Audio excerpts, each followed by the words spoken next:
This is Emily Avard, Cassie Chen, and Nathan Lewis, and this is why we should donate to EJI. EJI is committed to ending mass incarceration and excessive punishment in the United States, to challenging racial and economic injustice, and to protecting basic human rights for the most vulnerable in American society. They have 4 main initiatives, including criminal justice reform, racial injustice, public education, and their museum and memorial. Let's start off by discussing how each EJI program has created a lasting impact in our society.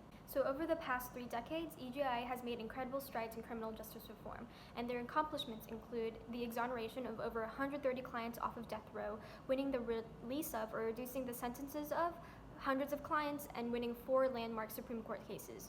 So because of EJI, mandatory death in prison sentences for children is illegal, and people suffering from dementia and psychosis are protected from execution under the 8th Amendment, and innocent people have been released from death row. EJI also spearheads racial justice through their Community Remembrance Project. They collaborate with communities to memorialize documented victims of racial violence and foster meaningful dialogue about race and justice.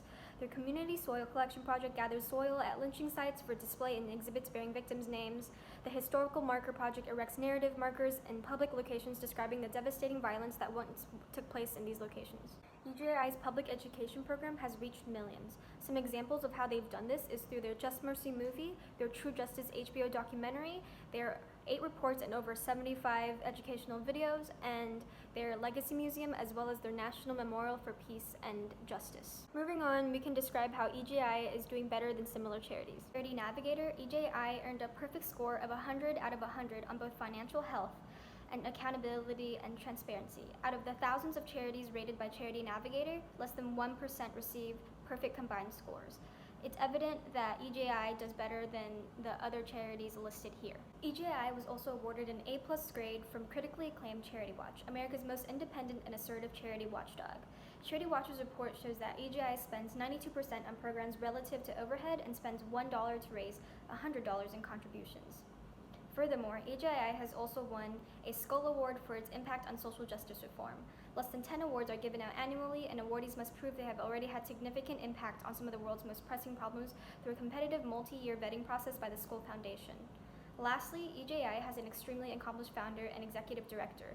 Brian Stevenson's work has won him numerous awards, including the prestigious MacArthur Foundation Genius Prize, the ABA Medal, which is the American Bar Association's highest honor, and the Olof Palme Prize in Stockholm for international human rights. He's also received over 40 honorary doctoral degrees, including degrees from Harvard, Yale, and Princeton, and was the author of the critically acclaimed New York Times bestseller Just Mercy, which was named by the Time magazine as one of the 10 best books of nonfiction for 2014. We acknowledge that gauging how much money we believe this board should grant EJI is laden with bias. We have spent hours and hours learning about the impact the EJI has had, and have honestly fallen in love with the work and the mission of this charity. There are 2 stories in particular that really highlight not only the work that EJI does with the money that we can give them, but the great need that I wasn't aware of before this point, but that is pressing and important. We admit that every charity that we are considering changes people's lives. What we fell in love with about EJI is that it gave new life. Sadly, people are not perfect. Even when they do wear a judge's robes or an expert's title, they are not perfect. And sometimes they even corrupt. Our criminal justice system is fallible, and when it fails, innocent people's lives are taken away in the name of justice. Benaiah was in prison for 20 years for a crime that he did not commit due to an erroneous fingerprint match. Anthony was in prison on death row for 30 years for a crime that he did not commit due to attorney misconduct and his own poverty. The average birth, new life, cost around $3,000. As it turns out, giving new life to those wrongly behind bars costs even more. The criminal justice system does not want to admit they are wrong.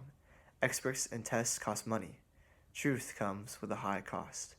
So we are asking for $15,000 to give toward new life, to truth, and to restoration of justice. Our team has loved hearing about the incredible work that the other 5 charities are doing. Our main goal is to help people who need it most. We believe that splitting gifts between EJI and another deserving charity would be an incredible way to ensure that lives are changed for the better. 92% of EJI's budget goes directly to programming. Our donation would make up roughly 1% of their total budget, but that 1% is a misleading number because we are restricting our gift to EJI's work with Supreme Court cases and wrongful conviction cases. So, our donation would be providing for essential needs to these cases. It would not turn into office supplies, but would turn into precedent-changing opinions and evidence and argument that would lead to innocent people's freedoms.